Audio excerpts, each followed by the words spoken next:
In this episode, we're joined by Michele Adair, the MD of the Housing Trust and one of Australia's most outspoken advocates for housing reform. With decades of experience at the coalface of social and affordable housing, Michele brings a clear-eyed view of where our national housing policy is going wrong and why political promises continue to fall short of meaningful change. In this candid conversation, which we are going to have, we will be unpacking the fundamental flaws in Australia's federal approach to housing, including the disconnect between policy and delivery, the perverse incentives baked into the system, and why the private market simply cannot solve the affordability crisis alone. Michele also shares what should be happening and how we might shift the narrative to treat housing as a human right rather than just an asset class. Welcome to The Elephant in the Room. This is the podcast where we love to talk about the big things in property that never usually get talked about. I'm Veronica Morgan, real estate agent, buyer's agent and buyer's agent mentor, co-host of Foxtel's Location Australia, author of Auction Ready and co-host of Your First Home Buyer Guide. Hi, I'm Chris Bates, mortgage broker, currently ranked number 3 in the MPA Top 100 Mortgage Broker Awards. Before we get started, everything we talk about today is not personal advice, and we recommend you engage the services of a licensed and experienced professional. Our guest today is Michele Adair, who, after 7 years as CEO at Housing Trust, has now moved into the role of Managing Director to focus on portfolio growth. She is a courageous and pragmatic driving force in housing policy and advocacy. She was named one of the 5 most powerful people in property by the AFR in 2023 and won the UDIA's National Award for Leadership Excellence the same year. Michele was the inaugural chair of Homes Tasmania and joined the Australian Urban Research Infrastructure Network as their housing industry expert in 2024. It's been a few years since we've had you on the podcast, so welcome back, Michele. Terrific to be here. Thanks so much. Michele, it's a great timely, which is probably more than a coincidence. And you're coming on the podcast after the election. I mean, my take was it's not great for the rental market, like was my feeling after this, but not to say the Liberals would have been any better, but how do you think it's sort of structured and what do you think it means for the ongoing, I guess, rental crisis, which, you know, I feel it is? Look, I think you've hit the nail on the head, Chris, in that we have to be focusing on the rental market, not just on home ownership or purchasing. That's the critical place where people are hurting in Australia, and it's hurting people in every city as well as every regional and most country towns even. So that's the first thing. We are very lucky to have continuity, I think, in 2 ways. The first is through the continuation of a Labor government, because, of course, the coalition had committed to terminating Housing Australia Future Fund, which would have immediately cost probably 5,500 additional social and affordable rental homes. Okay. So the continuity of the HAAF through the re-election of a Labor government is a really good thing. Okay. And people in the private sector as well as in the community housing sector, which is where most of my focus is these days, and indeed I think in state and territory government agencies, are also celebrating the continuity of Minister Claire O'Neill.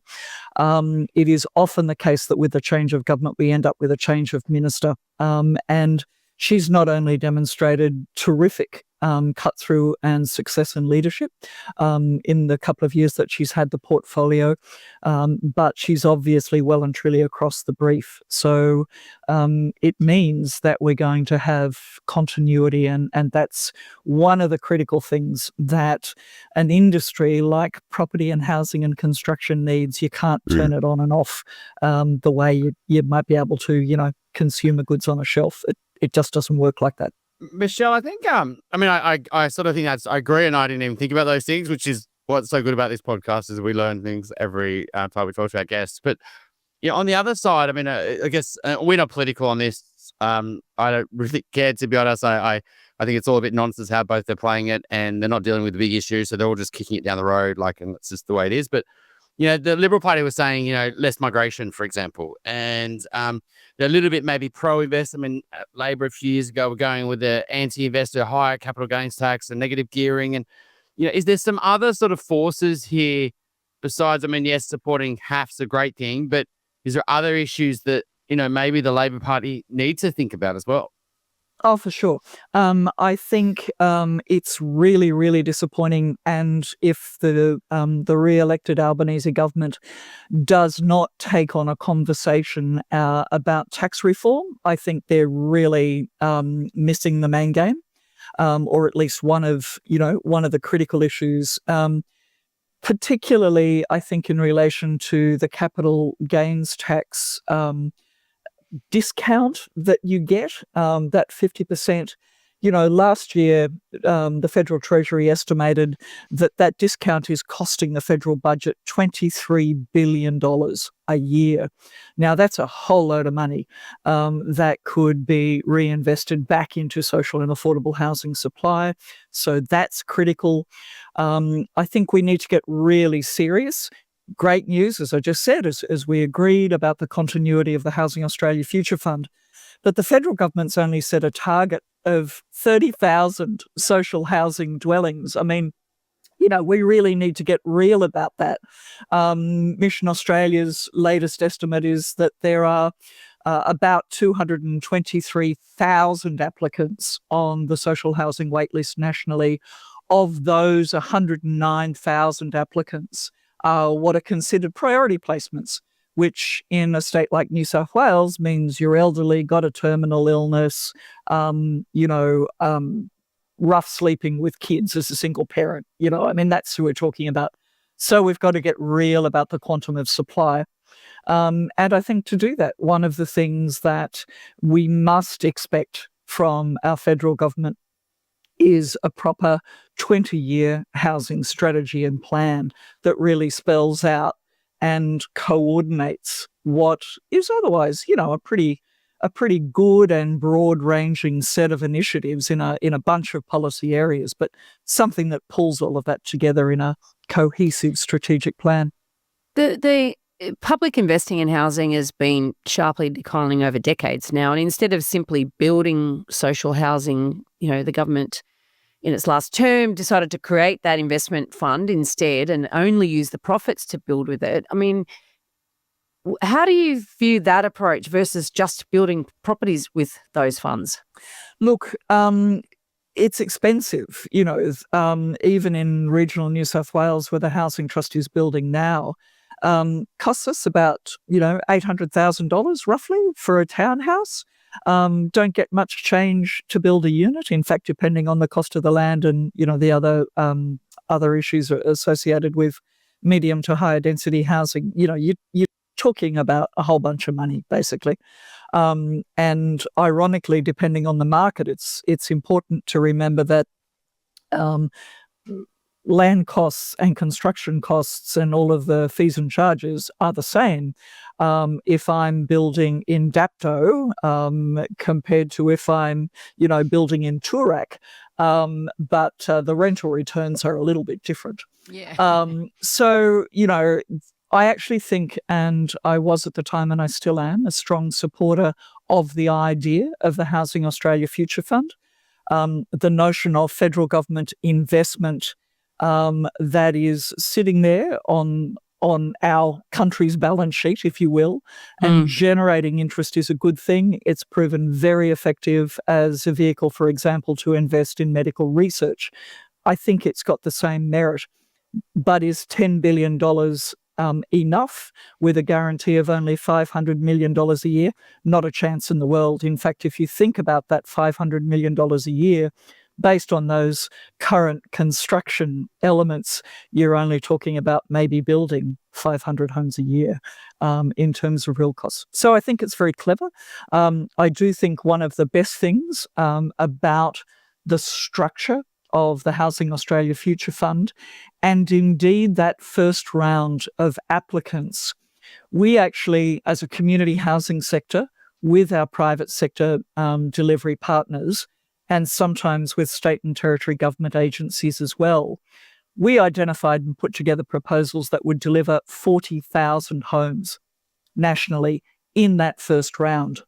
That's the sort of whole of industry collaboration and enabling supply that we have seen and that it's created, and there's no reason we shouldn't get on with it.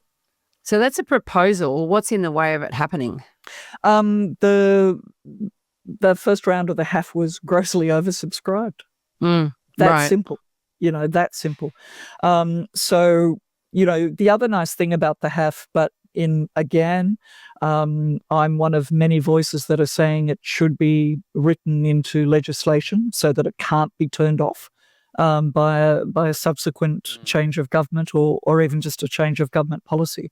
It provides the basis that you can leverage. Nobody is saying that government should carry all of the cost of delivering social and affordable housing supply, but we are unequivocally saying, like all other forms of social or public infrastructure, it's a subsidised housing product. Subsidy needs to come from somewhere, just like it does in public health, public education, public transport. It's up to the government to deliver that subsidy. Because let's get real here. What's going to make a situation where everybody can afford a roof over their head? I mean, everyone keeps saying it's supply, but that actually avoids talking about the real issue. And the real issue is that properties are expensive. And if you were to reset all the properties in the country so that they're no longer too expensive for the majority of people or for a lot of people, then that's really a one-off because we've always got this demand. And so then it'll take off again, right? So that's a reality. And we also got 11 million properties in the country, and those people that own those properties vote. They're not going to vote to have their balance sheet wiped out, right? So therefore, the only way really to provide for people who are absolutely priced out of that system, whether it's ownership, whether it's rental, is for government to get involved, because commercially, it's not the corporate sector, the private sector isn't going to do it because there's no money in it, right? They're not going to do it in an affordable way because there's no money in it. Absolutely right. And which is the same reason why supply alone, you've hit the nail on the head, won't fix the affordability issue, because even if we imagine that the private sector could afford to deliver that amount of stock, they're going to turn it off before supply exceed demand. Exactly right. So it's not going to happen, right? Exactly. But it's still the rhetoric. It's all the politicians are talking about it before the election. And it's like, it's getting boring because it's just like, it sounds so positive. It sounds like they're doing something. Yeah, but actually not. In the same way, Chris, that your part of your question earlier was about the impact of things like migration. We cannot and should not, and in fact, I think the overwhelming result in the election proved that Australians aren't buying into the marginalisation and the demonising of groups within our society to the same extent that we have seen in other places around the world. And that includes, I've got to say, migrants and particularly foreign students. Again, we've got to have a look. My call for the notion of a 20-year housing strategy for the first time in Australia's history might be a nice kind of thing, given that the housing market is, worth some $11 trillion, which is about 3 or 4 times the size of the value of the Australian Stock Exchange and the value in our superannuation industry combined. So might be a good idea if we kind of had a coordinated plan about what the hell we were going to do with it and actually what we want the housing system to try to achieve. But isn't it almost like we've got to just fess up and just say, we're not going to fix affordability if we keep doing things the same way we're doing them. Obviously. Like, let's just be honest about it, Polly's. Yeah. And look, I kind of think they are saying that. The question is, are they committed to actually doing the sorts of things that are necessary to drive a change in the fundamental system? And while we still have politicians of all persuasions and colours sprouting on about, every Australian has the right to a dream of home ownership. Yeah, well, that's true, but it ain't going to happen. And when John Howard introduced capital gains tax, for example, in 1999. You mean the discount? The discount, component of it.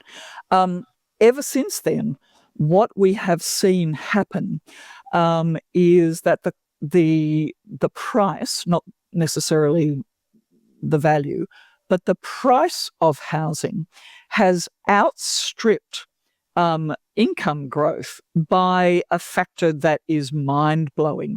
You know, in Australia today, in Sydney is the worst, of course. You know, the average price of property is about 14 times the cost of an average wage.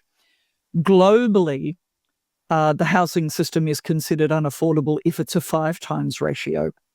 We've got 3 of the least affordable cities in the world in the top 10, Sydney, Melbourne, and Adelaide, interestingly.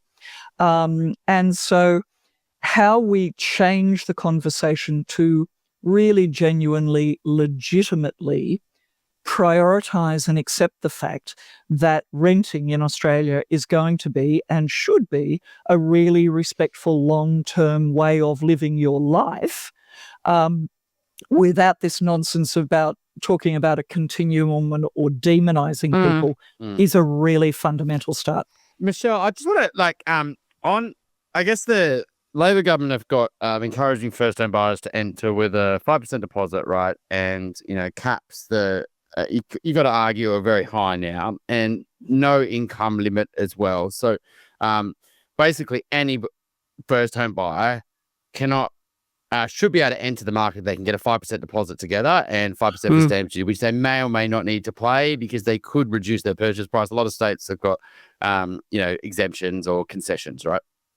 So that's a huge bringing forward of future demand, right? And of a lot of those first-home buyers, yes, they're living at home. Yes, they're in flat shares. Yes, but a lot of them are in the rental market. And so that should, but, you know, they might also buy properties off investors, right? And because investors could be selling. So they want less property for rent, goes to a first-home buyer, doesn't really change things. But sometimes so that policy in itself does seem that you might be able to reduce the rental demand because you're getting first-home buyers into the market. But changing the capital gains exemption, it feels like that's driving prices up. But when you make something less incentivized for an investor, aren't you just basically saying to the private investors, hey, don't invest more money because you're going to have to pay more capital gains tax. Just upgrade your home. You know, it's the same as this thing in super at the moment. It's like, if we're going to start taxing super and unrealized gains, which, you know, there's a lot of big balances in superannuation. There's people with tens of millions of dollars in there that are in tax havens. And, yeah, that has reduced a little bit because some other policy changes. But what they're basically saying is don't keep your money in super, take your money out of super. And people will say, well, I'll put it into my home. I'll buy other investments, etc., because I don't want to pay unrealized gains tax. So I'm just wondering how you think about that, because if, for example, they reduced that discount to 0, or even they made it 25%, as an investor, you would say, well, I don't know if I want to buy an investment property. If I don't buy an investment property, I don't create rental supply, and I can't rely on the government to create rental supply because they just haven't got the means to do it. And I can't rely on build to rent. And you could just find that could evaporate the problems. I don't know if you see it that way. Look, Chris, like every conversation about the housing industry, you've probably touched on about 20 or 30 different things that in and of themselves would be 20 or 30 different individual conversations. Let's try and unwind it a bit. Absolutely everything about the housing system is multi-layered. So, you know, you pull a lever in one bit and you got to make sure that you understand what the downstream and sometimes the upstream consequences are going to be. We have the literature, we actually have the economic modelling, we have the research that takes a lot of the guesswork out of that. Will people still make emotive decisions that perhaps economists and others don't forecast? Yeah, maybe, but not to such a material extent that we're going to get it completely wrong. So that's the first thing. Let's actually do that modelling based on fact. Can I step in just for there? Sure. Because like that was introduced, the Howard government brought in the 50% capital gains tax discount in 1999 because it was to simplify things, because there was already a discount for inflation. So accountants had to work out, prior to that, they had to work out what was the inflation impact on price between when they purchased and when they sold, and take that off. That was the discount. So it was, and also it was in a higher inflationary environment. So that seemed like an appropriate amount at that time. But things have changed obviously since then. And so I could see a very valid argument for why the discount needs to be reduced, and you still want to simplify things in the whole, you don't want to be putting all these bottlenecks in the system. But at the same time, I think to myself, well, if I own a property now, I'm an investor and I'm going to sell, and then I know I'm going to pay capital gains on half of what my gain is, I'm not disincentivized from selling it.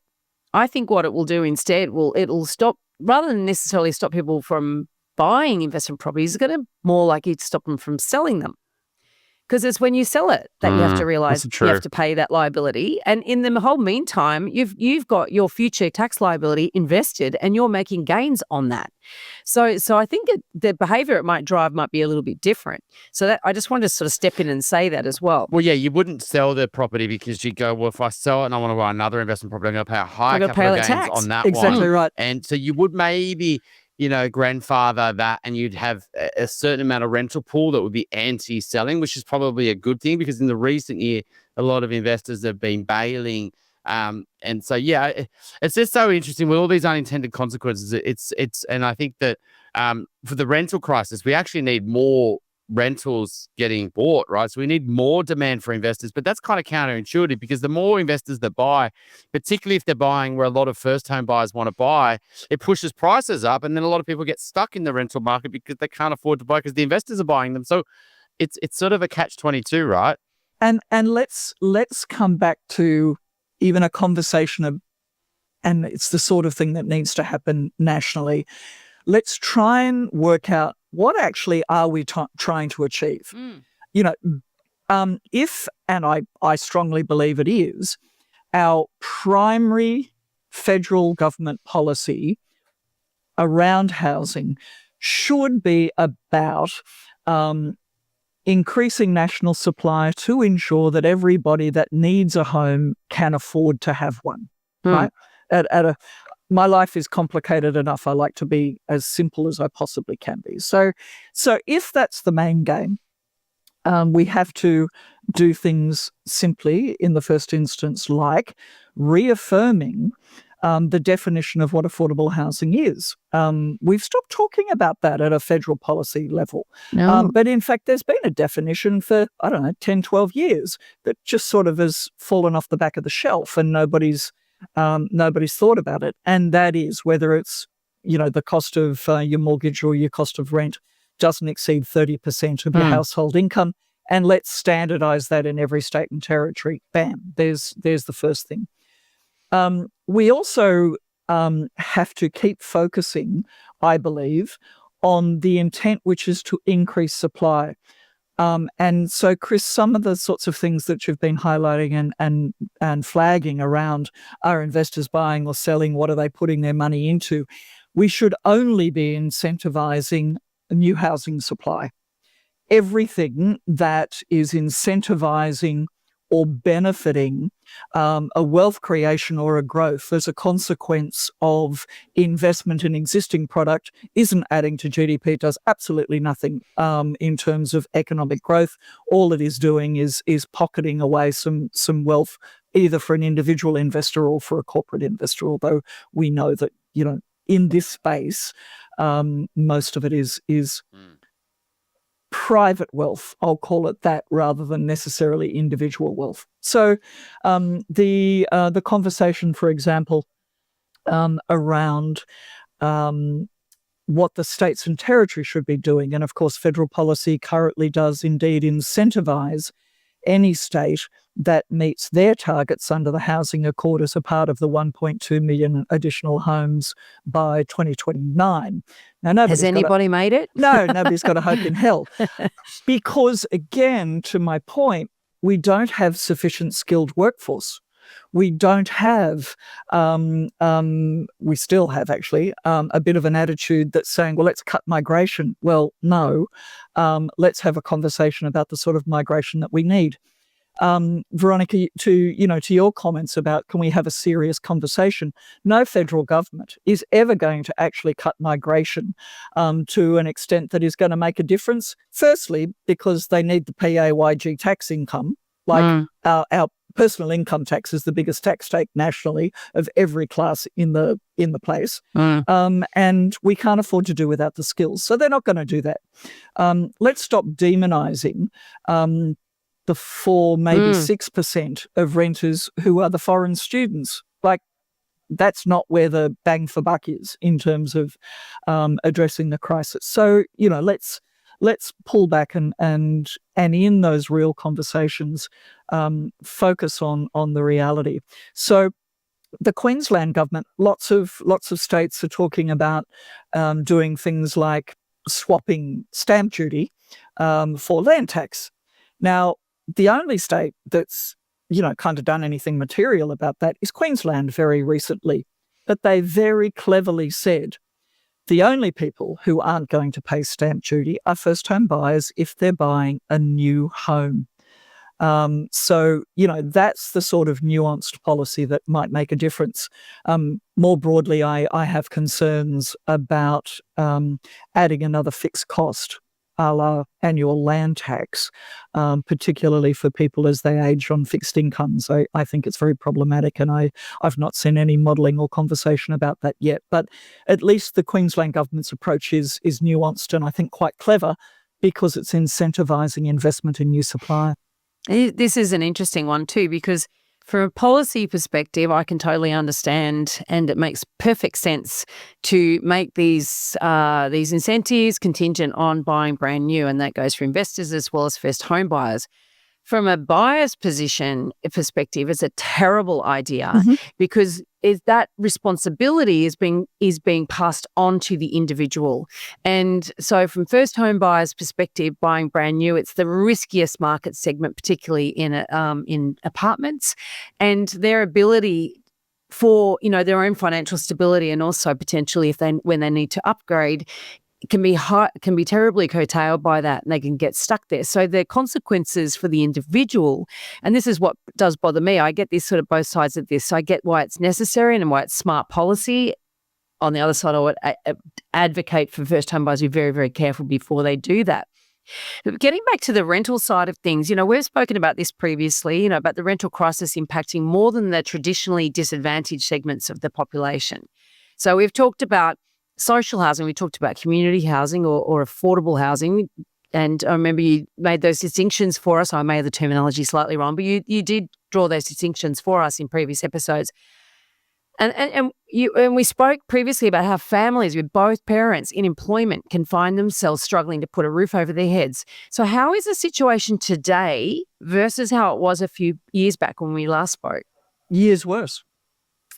So it hasn't improved in any way? None whatsoever. Right. None whatsoever. In fact, it's continued to worsen because the price pressures, whether justified or not, the price pressures of increasing rents have meant that if people had been in a position to perhaps have some savings to fall back on, that's gone up. We've got more people that are being historically have been forced into constantly looking for another rental property, and in that churn, we've seen steady increases in the number of people on the social housing wait list, which is obviously that very low to low income bracket.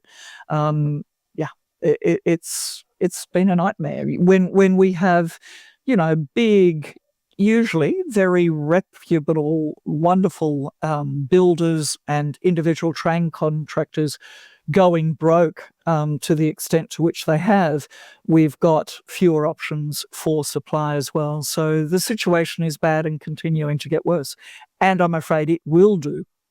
As again, I think we've probably discussed, and for everybody joining us in this conversation, you push go today, you might build a house in 12 months, but you're not going to build a unit for under 2 to 3 years. So even if we had all of the settings and all of the investment that we need today, we are not going to see a volume of supply to the extent that we need for probably some 5, 8 or 10 years. So, I'm afraid, can we anticipate having the same conversation in 5, 10, 15 years? I'm afraid, yes, we can at this stage. So this is the new reality, so to speak. And it's not just in Australia. We've been hearing about this type of situation in a lot of other countries. But in this country, housing policy is spread across 3 levels of government, of course. And how does that complicate things? It is just a complex system.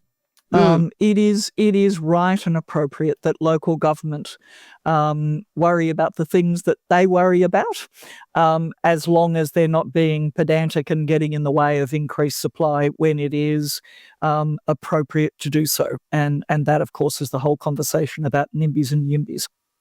But local government has an important role.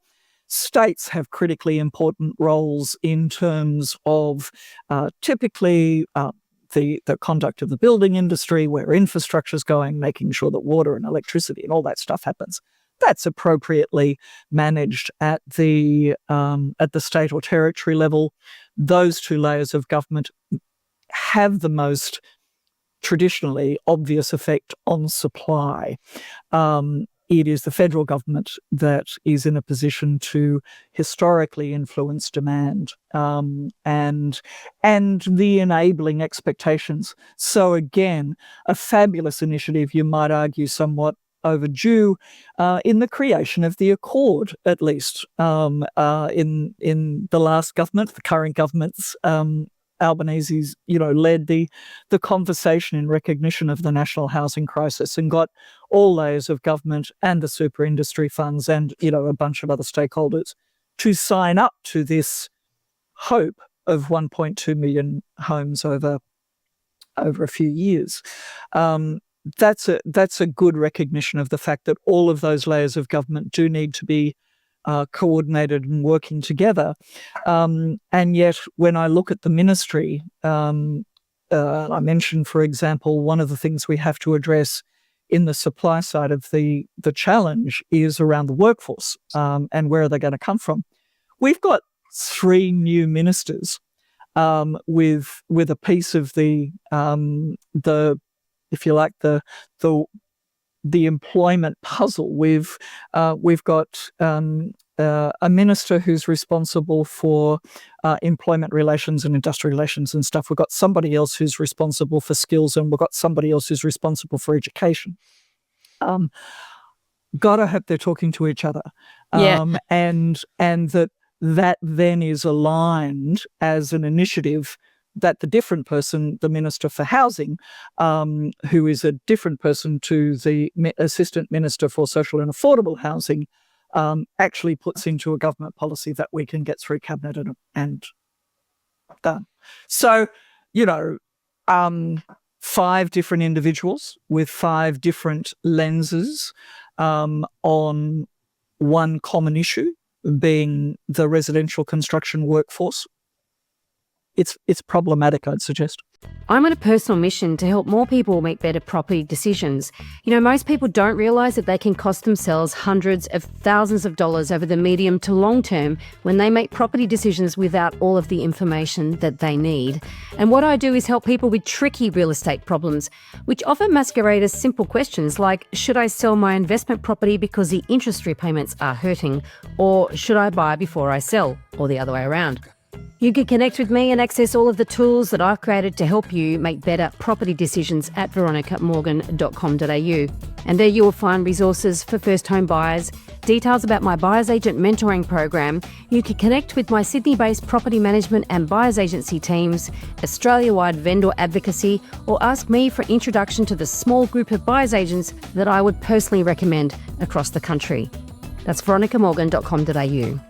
If you're looking to buy your first home, thinking of upgrading to a new one, or purchasing an investment property anywhere in Australia, we would love to carefully guide you through this journey and, importantly, get the finance right. Reach out via my website, alcove.com.au. Michelle, I don't want to go too topical here around AI, etc., but there's some really concerns with what's happening and the growth in the technology in the last few months and what that means for workers. Have you thought that, how's this going to play into, the rental market and, and job security, et cetera? Have you sort of delved into that conversation much? Look, uh, like most things technology related, Chris, I'm hopeful that the impact of AI is going to do away with tasks. It's not going to do away with jobs or people. And I think if we continue to think that through and embrace how might we use AI to cleverly get approvals assessed and processed, and that's perhaps the very timely example that you've raised. That's a good, sensible thing to do. But in and of itself, it won't be enough unless those approvals are for targeted increasing in supply of social and affordable rental housing. And, nationally there's a call for 1 in 10 of all new homes to be dedicated as social and affordable housing in perpetuity. I actually think it needs to be very much higher in the short term, more like 3 out of 10 at least, to try and catch up. But there should also be opportunities for all of those layers of complexity and reports. If there's, for example, a geotech report that was done 10 years ago on a vacant block of land, why the hell is somebody going to have to waste time and money doing it again? Brush it off, see if, I don't know, has anything changed? Probably not. Okay, that'll do. Like, that's the sort of really obvious to me waste and inefficiencies that are not just adding to the cost of supply, but slowing down the process, that maybe AI could find something somewhere that, somebody used once before that's still perfectly relevant. And talking about the cost of supply, I mean, you raised it earlier in terms of taxes. There's taxes at all 3 levels of government, basically, when it comes to supply and getting a dwelling out of the ground. I guess that is another way that governments could be proactive in looking at some of those costs. I mean, if it's costing $800,000 to build a house, as cost, and I've heard numbers, some 50% of that would be taxes. That may or may not be right. But, when I've sat down and looked at some of those breakdowns of all the different taxes that are being paid, is that something that, talked about taxation reform, and we just talked about sort of investment taxation, but what about that type of taxation? I mean, that really does need to be looked at, doesn't it? Yes, it absolutely does. And so too does the collection of those taxes, fees, costs, charges that are supposedly being collected for infrastructure, and then the collectors of those monies just sit on them and never actually get around to investing in the infrastructure that we know we're going to need. So that's another factor. As a long-term advocate and lobbyist of governments at all levels, I know that income foregone is a very much easier ask of government than getting money dedicated through the budget process. And so again, we are seeing different jurisdictions waiving fees, if not in total, at least on a pro rata basis, when social and affordable housing comprises a part of a project. And that's a very good and sensible thing and should continue. I mean, that's sort of, I guess, leading into how is community housing financed? With great difficulty. Is in a nutshell. We are probably as a sector a perfect example of social enterprises. The vast majority, but increasingly there are a number of for-profit organisations being registered as community housing providers they're typically owned by private developers or builders that are seeing the opportunities to be able to get incentives and then manage the stock themselves. I don't fundamentally have a problem with that as long as they play by the same rules. So not-for-profit, usually charitable community housing providers have incredibly stringent annual regulatory compliance frameworks. And as long as a private developer wants to play by the same rules, okay, let them do it. I think they'll find that there's a reason that you have to be a charity to be able to make the numbers work. But using multi-layered capital investment and the existing strength of our balance sheets is the way we survive. The Housing Trust actually was won our 3 HAAF applications. So in the first round of the HAAF, we were thrilled to do that. And we've got that 25-year cash flow availability payment on top of some state and local government grants, only small in the grand scheme of the cost of construction, but it helped. And we have very significant debt finance as well. Now, we've been in a position to do that because we have always made sure that our balance sheets was very robust. So we had the equity there to leverage against. But there is a point at which, and we are there now, is like, that's it. With interest rates currently being what they are, with no, at the moment, we're based in southern Sydney, so New South Wales, the Illawarra. At the moment, there's no talk of any New South Wales grants in what will be the 25-26 budget. There was no grants last year. We're not getting any grants out of the Housing Australia Future Fund. That's not a grant base. Councils very occasionally, but not often, might have surplus land that they would provide, not at cost and highest and best use, thank you very much, which many of them still have as a policy framework. So, there's just not a lot around. And as I said before, we are more cost effective as an investment vehicle because most of us, if we're charities, we don't pay stamp duty. We have some other concessions that we can draw on, but our costs of construction are otherwise the same, and it's really, really tough. So, in the face of all this, there's increased. Is this common to all community housing providers? Yeah. So the landscape is becoming tougher for you as a sector to provide housing, affordable housing. So that's one of the additional, I guess, pincer movement, the constraints on solving this problem. Well, it's certainly becoming more difficult for us as it has become difficult for everybody to build residential housing. So or any property actually, for that matter. Yeah. Again, it will depend on the jurisdiction where there are other opportunities. So the New South Wales government's uplift incentives through reforms to the planning legislation, the transport-orientated development, where simplistically I was going to build 10 stories and 100 units. New planning rules let me go to 12 stories and 120, as long as that additional 20 are going to be managed by a registered community housing provider at affordable rent under the rules set by the New South Wales government. They can get that additionality.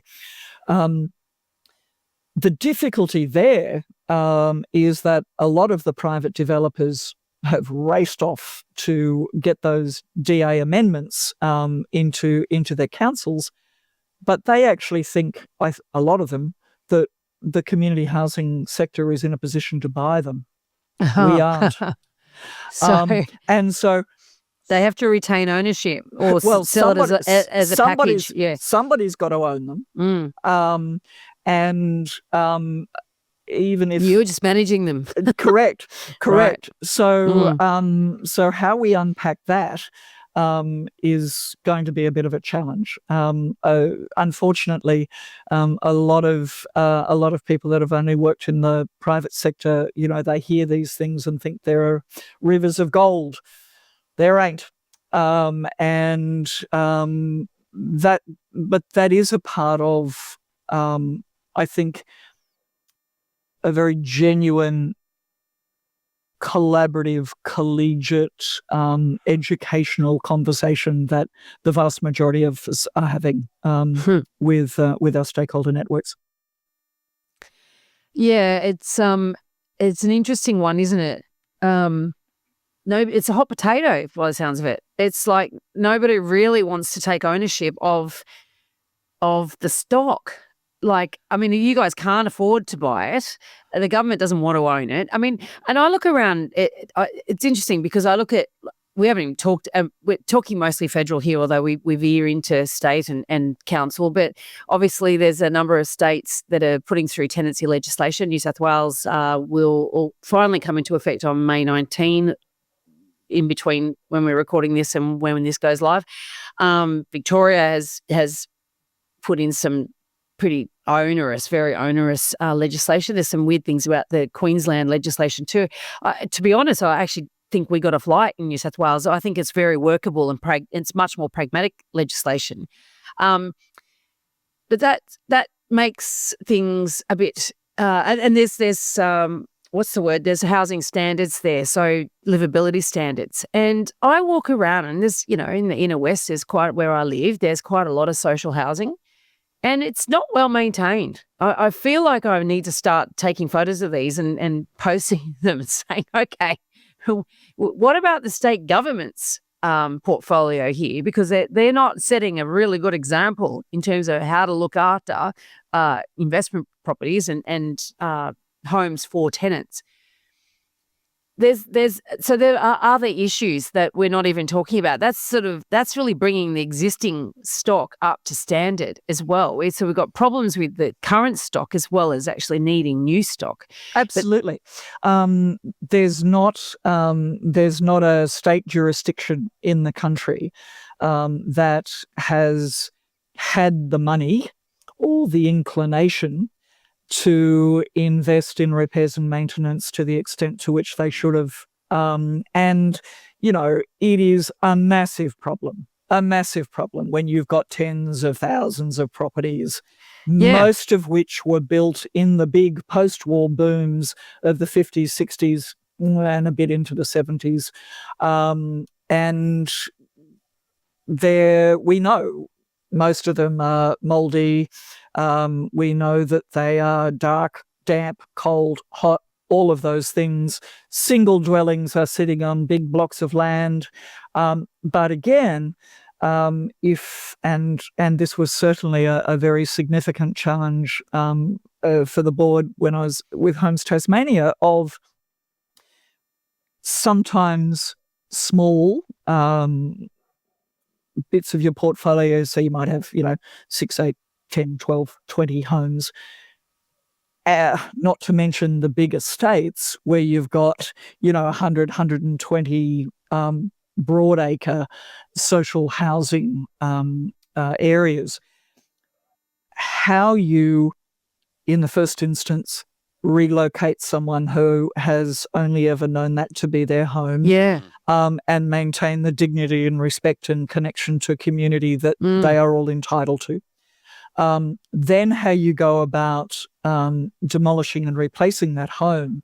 So now you've suddenly increased your building cost. Let's simplify it and make, say, okay, I'm just going to replace one with two. Well, there's $1.6 million before I blink. And how do we do that? It is an enormous challenge. And not all of the homes are fit for purpose. Some of them can and should be renovated. But again, Veronica, your point about the condition is really well made. Again, the registered, regulated, not-for-profit community housing providers are the only providers of residential rental housing in the country that are held to a standard of maintenance and property condition. Oh, wow.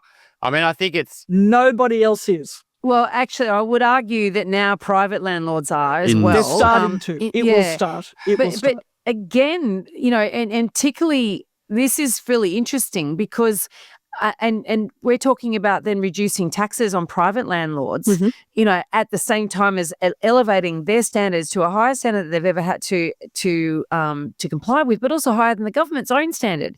So there's a level of hypocrisy that's out there, I think, in the dialogue and the attitude towards individual landlords. And I know a lot of them are real shit.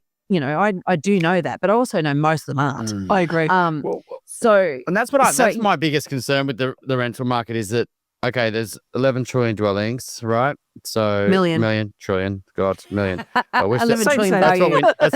That's what we need. It's all just inflation nowadays. It's just the billions and millions, tens of billions. But all right, so 11 million dwellings, right? 30% are owned by investors, right? So 3 million of those or whatever.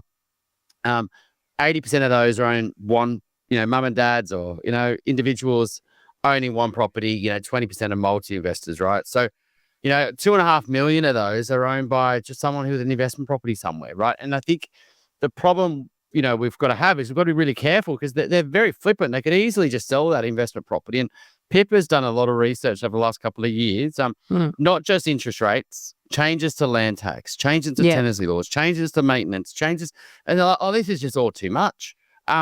And I can't afford my own mortgage. I'm just going to bail on my investment property. And you have seen a lot of higher amount of ex-rental stock, in coming on the market right over the last few years. So in some suburbs, Victoria's lost 22,000 rental properties. So that's on bonds. And also in Victoria in particular, because there's been a shocking legislation down there, they've lost a huge percentage, and I wish I knew the exact percentage, but it's something like 40% of their experienced property managers. So even just the implementation of this new legislation is a challenge because then that burden was put onto an industry who just came out of all these lockdowns, and they, in Victoria in particular, they just had a shit time of it. And they just went through their hands up in the air. And of course, they've been abused by tenants, they're abused by landlords,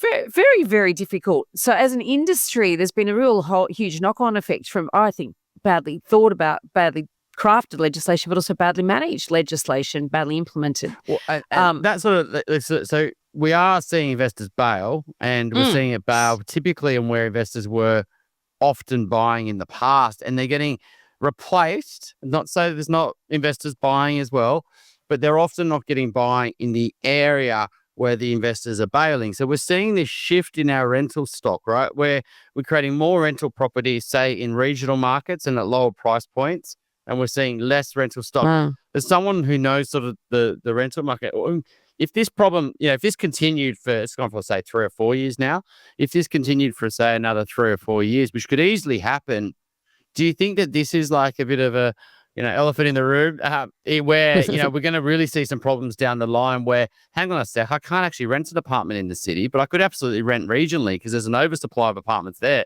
or dwellings there. Can you see something like that coming? Only if those regions are either genuinely commuter distance to the city for the couple of days a week that I might be required to work in my central office, as distinct from being able to do my job at home, or alternatively only if those regions are providing employment opportunities in and of themselves, where I can work locally. So like all things, Chris, it really depends on the part of the market that you're talking about. And those up and downstream locations. I mean, just back to your observations, and importantly, the data around how many investors only own one investment property. I'm not sure, but I suspect that many of those would be my weekender. That's perhaps been, in the family for a while. Was it ever on the permanent rental market? Maybe not. What is happening with short stay accommodation? There might be a reason that the number one short stay accommodation platform brags about their market share in Australia because we've got such ridiculously unregulated, uncontrolled rules that they clean up here more than they clean up in any other country anywhere else in the world. Really? Yep. So we've got to have that conversation as well. But again, like all things, we must not demonize private landlords. My God, we have always needed them in the market. We still need them in the market, and we always will. We mustn't demonize short-term rental accommodation in tourist towns that have no other economy. So all of these things have got to be so well considered and so thoughtfully done within the context of, I would strongly argue, at least a 20-year plan and horizon. And how we grandfather, grandmother, I'm not sure why we always give the good and the bad stuff. Grandparenting. I'd love somebody to do a sort of a gender analysis of when it's shit, it's a motherhood statement. When when it's great, the blokes get it. Cyclones used to always be women, didn't they? Always, totally. I'm sure it's a thing. Anyway, but we have had historically a very good tradition in this country of introducing change thoughtfully and sensitively and allowing people the time to adjust, in this instance, their property portfolios, make other arrangements. But the data seems to indicate that the majority of people that are investors in private residential property are doing so for the purposes of intergenerational wealth creation. And if that is the case, and that is being done at the cost of people who have nowhere to live, we have to have the hard conversations, and we have to expect courageous leadership done sensitively and incrementally. But we've got to know what the destination is. I am so proud that in the time I was chair of Homes Tasmania, the state's first housing strategy, which is a longer term strategy, aims to end homelessness. We need that sort of courageous and shared vision. In Australia at the moment, there's 3,000 people an hour asking for help from homelessness services. Every hour, 24 hours a day, 7 days a week. That is not the Australia that any of us want. No. Michele, I always love a conversation with you because it's not political, for starters. You've favour your political, your players that act in the ways that you think are, beneficial. But it's not political, and it's also not simplistic. You're not trying to sort of pin the blame anywhere. You've got a very educated and rounded view of really what's contributed to the issues and what we need to be doing to move ourselves through and out of this situation. So as always, I really appreciate your time, and thanks for coming along and having this sort of conversation with us. In order to wrap up, though, we do ask you if you can give us an example of a property dumbo. I think you almost gave us one then. Did you come prepared with one? Imagining that the housing crisis is somebody else's problem. This is not a problem that doesn't touch every one of us. One of the things that I think corporate Australia really needs to tackle, I have been so far unsuccessful, so maybe I'm the dumbo. I need to try a different approach, is getting corporate Australia to pay attention to the fact that their workforces are increasingly hurting.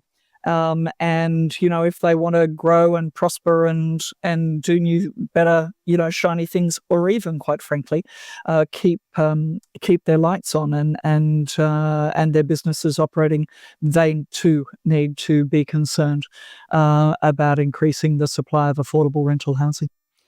Well, it certainly has a knock-on effect to being able to find good people in a good in the right location, doesn't it? So it's certainly important. And I would add workplace stress, absenteeism, every time they move, all of that stuff. There's real cost even if we're Productivity. not talking about additional obvious gaps. Mm. The only final point I forgot to mention actually on my notes, that have you heard about the 3D printed house? That was Yeah. yeah. I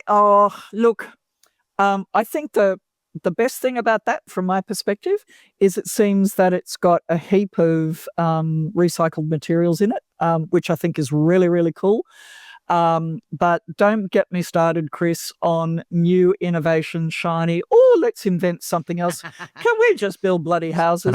I mean, look, it's great. Manufactured homes, good, great. But I've been in some of what are supposed to be Australia's best factories for manufactured homes. All we're doing is building stuff under a roof. They are not robotic. They are not conveyor belts. They are not manufacturing facilities. Got it. So I just think, fair call. at this point, I'm less interested in new, shiny, and creative and innovative, and probably therefore bloody expensive, and much more interested in Getting on with it. cost-effective supply that we know works. Thanks so much, Michelle. On that note, thank you. We'll talk soon. Cheers. Thanks heaps. If you have a question that you'd like us to answer in an upcoming Q&A episode, you can send us a voicemail or written question via the website, theelephantintheroom.com.au, or you can email us directly at questions@theelephantintheroom.com.au. If you like what you're hearing, please share this episode with others you feel would benefit. And while you're at it, why not leave us an iTunes review? 5 stars would be great. I know that sounds a bit cringy, but we have it on good authority that every review helps make it easier for other people to find out about us and hear what our amazing guests have to say.